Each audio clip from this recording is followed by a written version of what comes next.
pembelajaran pendidikan kewarganegaraan di sekolah dasar. So, simak video ini sampai habis ya.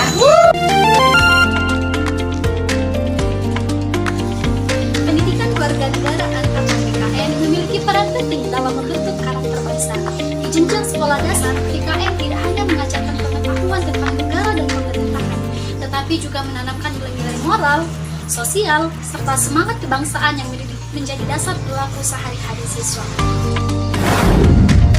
Agar tujuan tersebut tercapai, guru perlu menerapkan strategi pembelajaran yang tepat, kreatif, dan sesuai dengan perkembangan anak usia sekolah dasar. Ada 4 strategi pembelajaran PKN di sekolah dasar.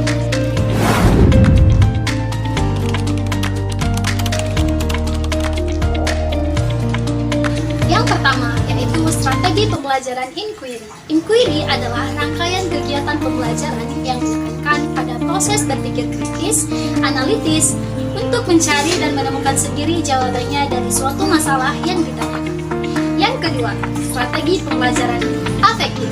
Afektif merupakan suatu rangkaian kegiatan belajar yang melibatkan secara maksimal seluruh kemampuan siswa untuk mencari dan menyelidiki secara sistematis, kritis, logis, dan analitis, sehingga mereka dapat merumuskan penemuannya sendiri dengan penuh percaya diri.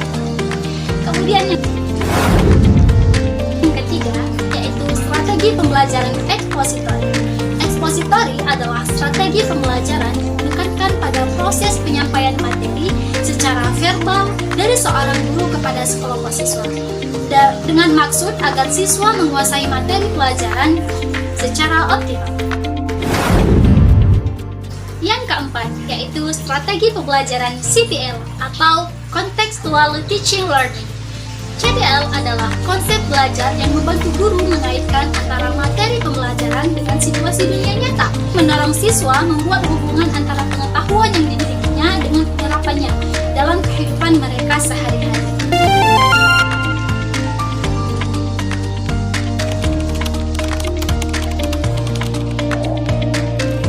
Ada beberapa contoh penerapan nyata dari keempat strategi pembelajaran. Contoh penerapan nyata yang pertama, guru mengajukan pertanyaan pemicu seperti mengapa kita perlu menaati peraturan lalu lintas bahkan saat jalan sedang sepi. Nah, di situ siswa kemudian diminta untuk mengamati lingkungan sekitar sekolah atau rumah. Kita suruh berdiskusi dalam kelompok dan mencari tahu akibat yang mungkin terjadi jika seseorang melanggar aturan lalu lintas. Kemudian, dan mereka bisa menceritakan hasil pengamatannya seperti kecelakaan atau ketertiban di jalan. Melalui proses ini, siswa belajar berpikir logis dan memahami nilai tanggung jawab. Kemudian yang kedua, guru mengajak siswa melakukan kegiatan bakti sosial di lingkungan sekolah. Misalnya, membersihkan musola, membantu teman yang kesulitan membawa buku, atau menjemput teman yang sedang sakit. Setelah kegiatan siswa selesai, kemudian siswanya itu diminta menceritakan perasaannya dan nilai apa yang mereka dapatkan dari kegiatan itu.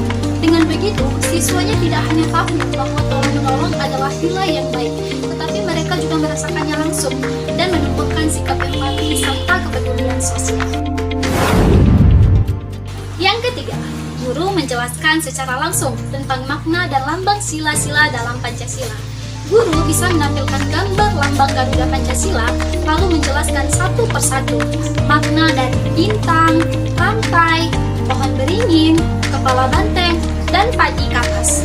Setelah itu, siswa diberi kesempatan untuk menjawab pertanyaan atau menceritakan contoh perilaku sehari-hari yang sesuai dengan setiap sila Pancasila.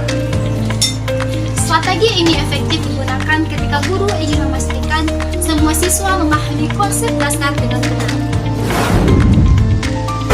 Kemudian strategi yang keempat, contoh penerapan nyatanya itu adalah ketika membahas materi tentang gotong royong, guru tidak hanya menjelaskan pengertian atau manfaatnya saja, tetapi langsung mengajak siswa membersihkan kelas atau kerja bakti di halaman sekolah. Setelah kegiatan selesai, guru mengajak siswa merefleksikan pengalaman mereka dengan bertanya, apa yang kalian rasakan saat bekerja sama dengan teman?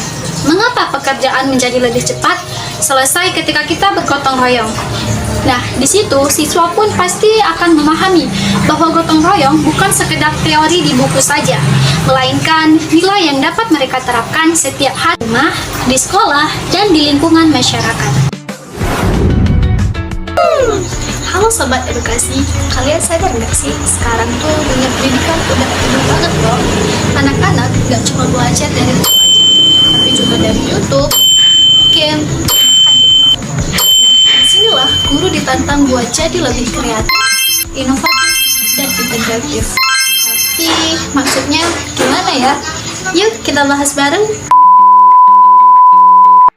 Sekarang kita hidup di era digital, yang dimana hampir semua hal bisa kita lakukan dengan teknologi.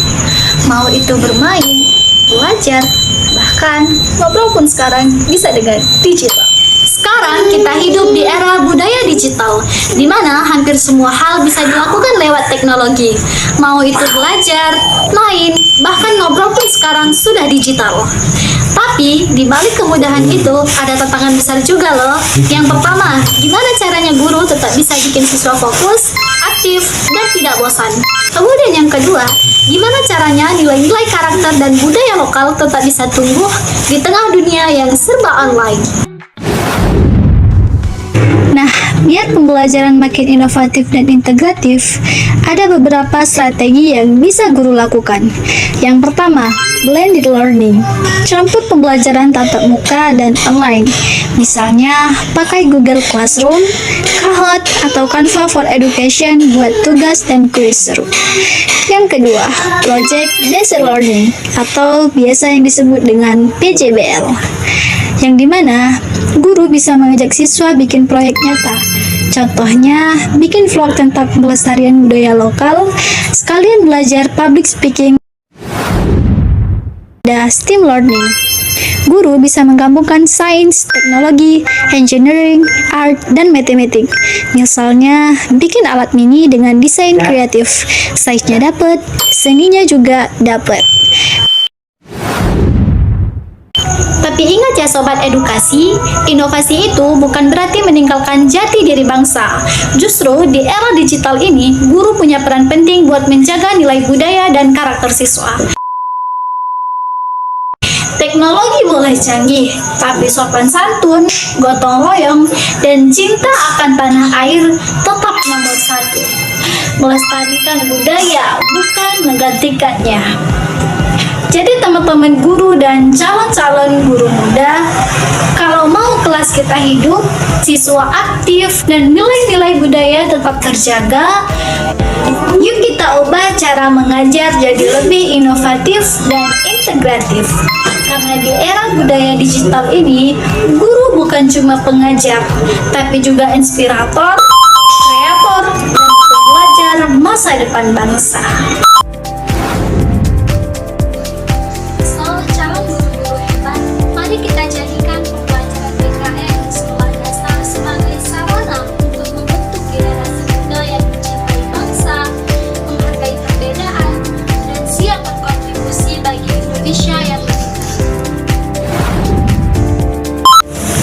Terima kasih teman-teman edukasi yang telah menonton video ini. Semoga tayangan video ini dapat bermanfaat dan menginspirasi untuk kita semua.